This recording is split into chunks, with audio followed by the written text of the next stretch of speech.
militantes et militants, peuple béninois, mesdames et messieurs de la presse, vous avez appris par voie de presse, par les réseaux sociaux ou par d'autres sources d'information qu'hier vendredi 19 avril 2019, Monsieur Nicéphore Dieudonné Soglo, le docteur Boni Yayi, président d'honneur du parti FCBE, tous deux anciens présidents de la République, ainsi que l'honorable Rosine Vieira Soglo, présidente fondatrice de la Renaissance du Bénin et doyenne d'âge de l'Assemblée nationale, ont subi au marché d'Antokpa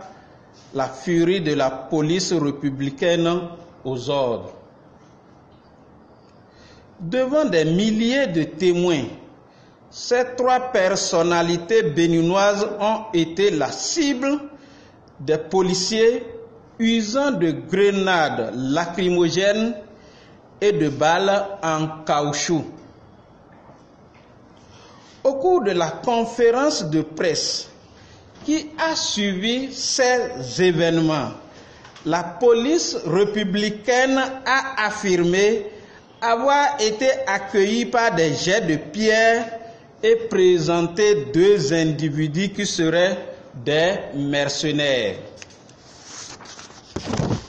Mesdames et messieurs, à la suite du retrait par Patrice Talon des agents de l'État affectés à la sécurité de l'ancien président de la République et pour préserver des menaces qui pèsent sur sa personne et sur sa famille, le docteur Boni Yayi a dû recourir à une équipe de sécurité privée comme en ont l'habitude des personnalités du secteur public ou privé.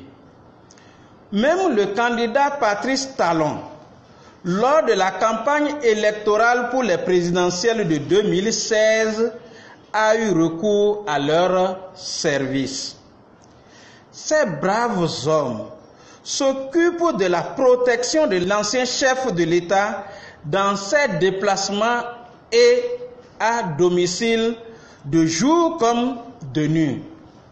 Ils n'avaient en leur possession aucun objet et aucune arme pouvant leur servir de défense ou à semer le trouble.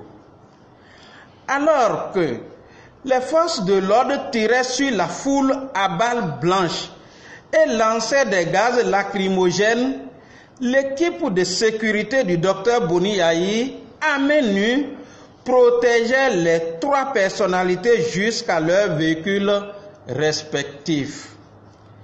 C'est en retournant dans leur propre voiture que deux d'entre eux ont été molestés puis enlevés par la police républicaine.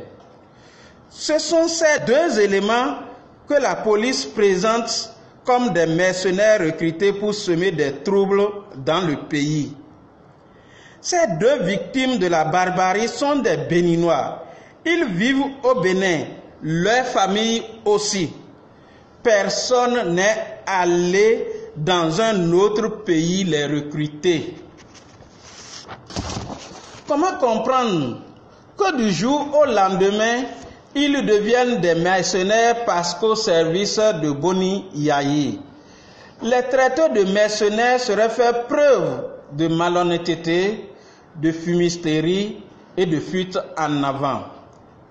De notoriété publique, il est clair dans la tête de tout Béninois que ceux qui vont chercher des mercenaires pour combattre les Béninois sont ailleurs et sont connus de tous. En ce qui concerne les jets de pierre, c'est encore un mensonge grotesque. Nous sommes à l'ère du numérique et aucune des images que véhiculent les réseaux sociaux sur l'incident d'hier ne fait cas d'aucun jet de pierre sur les agents de police et si la police en a la preuve, qu'elle la rende publique. Il ne sert à rien que les forces de l'ordre cherchent à justifier la bavure perpétrée sur la personne de deux anciens chefs de l'État et de la présidente fondatrice de la Renaissance du Bénin. Ces allégations de la police républicaine pendant sa conférence de presse viennent confirmer ce que les Béninois dans leur ensemble lui reconnaissent, le mensonge. Les policiers, même face à leurs victimes, ont coutume de dire « ce sera ma parole contre la tienne » ou « je retournerai la situation contre toi ». Les magistrats savent certainement que ce qu'on fait beaucoup d'économies de vérité, si bien que les enquêtes sérieuses dans un passé récent étaient souvent confiées à la gendarmerie nationale. Malheureusement, aujourd'hui, tous sont devenus policiers. Il serait souhaitable que notre police redore son blason par son professionnalisme que de chercher à servir un homme. Les hommes passent, mais la République demeure. Ce qui s'est passé hier est la parfaite illustration de la descente aux enfers du Bénin démocratique. Dans un état de droit, on ne saurait interdire à l'opposition dans son entièreté de se regrouper, de faire des activités politiques. Pendant ce temps, les deux partis du chef de l'État occupent royalement le terrain pour diverses activités politiques faites de meetings, de regroupements non autorisés, de caravanes motorisées et que sais-je encore. Rappelez-vous que ces formations politiques du chef de l'État affichaient déjà leur logo partout, faisaient des sorties ou regroupements politiques sans être légalement constitués. Sommes-nous dans la jungle où seule la loi du plus fort est toujours la meilleure? Le Bénin était un pays de paix avant l'arrivée au pouvoir de Patrice Talon. Les Béninoises et Béninois sont habitués à cette paix et ils désirent continuer par demeurer dans la paix. Ce n'est pas pour autant qu'il faut leur imposer une dictature ou leur ôter leur droit de désigner par eux-mêmes leurs représentants. Le Bénin va de mal en pire. Vous n'êtes pas sans savoir qu'il y a un plan ourdi de destruction du parti FCBE. À ce jour, 4 de ses premiers responsables vivent soit en exil, soit dans la clandestinité. Notre président d'honneur est quant à lui quasi quotidiennement persécuté, parfois même humilié. Le parti FCBE condamne les exactions sur les personnalités de notre pays, sur les deux anciens chefs de l'État et l'honorable Rosine Vieira Soglo. Le parti FCBE dénonce la décapitation des partis de l'opposition et invite le peuple à la résistance afin que la dictature ne s'érige pas en mode de gouvernance dans notre pays.